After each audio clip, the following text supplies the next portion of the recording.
Jello there, H+III+T to boot that dang on time. Shout out Carmelo Anthony. You really didn't come through for us last night. Well, actually, you had a great shooting percentage. Let me stop.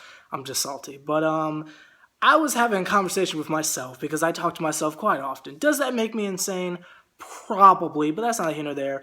And I was actually listening to the Gold album by Tyga, and it got me thinking, does Tyga really have a bad discography? And it got me thinking about everyone else. Let's start with Tyga. Has Tyga really put out a bad album as far as like the legitimate albums? Like Careless World is okay. I mean, it's not bad. There's some cool songs on there, definitely some hits. So that was a pretty good album. Hotel California, I personally think, is one of the better albums of 2013, because even though everybody dropped an album, it wasn't exactly good, if we're being honest with ourselves, especially Magna Carta. Gosh, it was terrible, but that's not here or there. So, yeah, Hotel California was really good. And the Gold album, I mean, when I made my video, that granted it got taken down because I was raging so hard, but I didn't like the presentation of it. I didn't like the fact that for a while we didn't know if it was going to be on iTunes or not. So even if I liked a track, I couldn't put it on my iPod. So I was more so mad at Tyga than the music.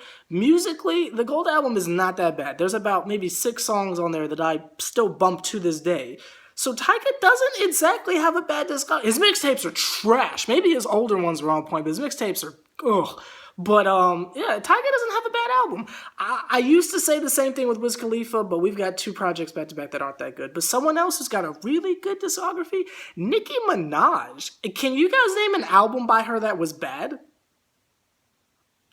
No. I mean, the first one, I think we all came to the conclusion that went harder than a little bit. The second one, Roman Reloaded or whatever, was that what it was called? No. Yeah. Pink Friday, Roman Reloaded or whatever it was. That was on point like a pencil. The re-up was pretty good. And then the Pink Print was pretty good. Another person who's got an amazing discography that everyone kind of sits back and says, wow, they did a pretty good job. The reason why I'm saying this is I've been meaning to say this for quite some time, and I'm going to make this a boring job because it's not really like a video. It's more like just a random vlog. People who are just starting out making music, maybe not the people who are just starting out, but people who have a legitimate audience, like say an Austin Patton or something like that, or even someone like a Kendrick Lamar, someone who's new in the game, like they've got stuff out there, but they're like just now getting that attention, and it's like, okay, everything matters now. It's not just demo tapes, it's real stuff here.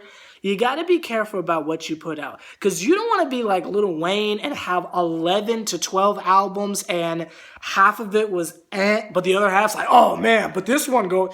You feel me? You don't want to be a Drake and you got like maybe like 4 albums in, and it's like people are like debating back and forth. Well, the last one wasn't really an album, and is it really that good? Well, Nothing Was the Same was okay. Well, Thank Me Later was better than blah blah blah. You feel me? Where it's kind of shakeable. I think it's really cool to have a discography where it's like people can look at what you've done and it's like, wow, there's no drop off here. 50 Cent had that for a really long amount of time. Unfortunately, nobody liked Animal Ambition other than me.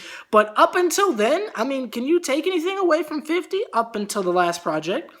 Before I Self-Destruct was on point like a pencil. Didn't sell that well because it leaked a month early, but Curtis was good. His other albums were good too.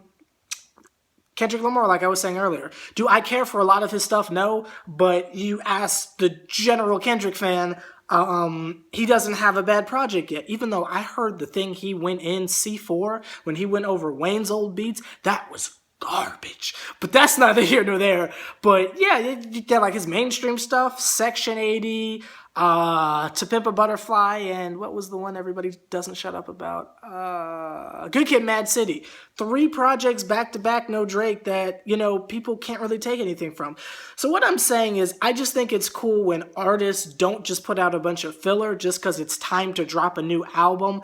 I like artists that you can literally look back at their discography and be like, wow, they're really doing great stuff. Killswitch Engage was like that up until this last project, but that's neither here nor there. So like, comment, subscribe. Just a random video just talking about discography. Who do you think has the best musical discography? And I hope I've been saying that right. I might make a top 5 about this next week. I'm not sure. But let me know who has your favorite musical discography. It doesn't have to be rap. It could be rock. It could be rock is metal. It could be pop or country or whatever it is. Leave it down below. Like, comment, subscribe. H+III+T. Crop Picks is coming up. I just got to do some stuff. I just bought like 2 donuts and I'm going to eat them viciously. So see y'all later. Yeah.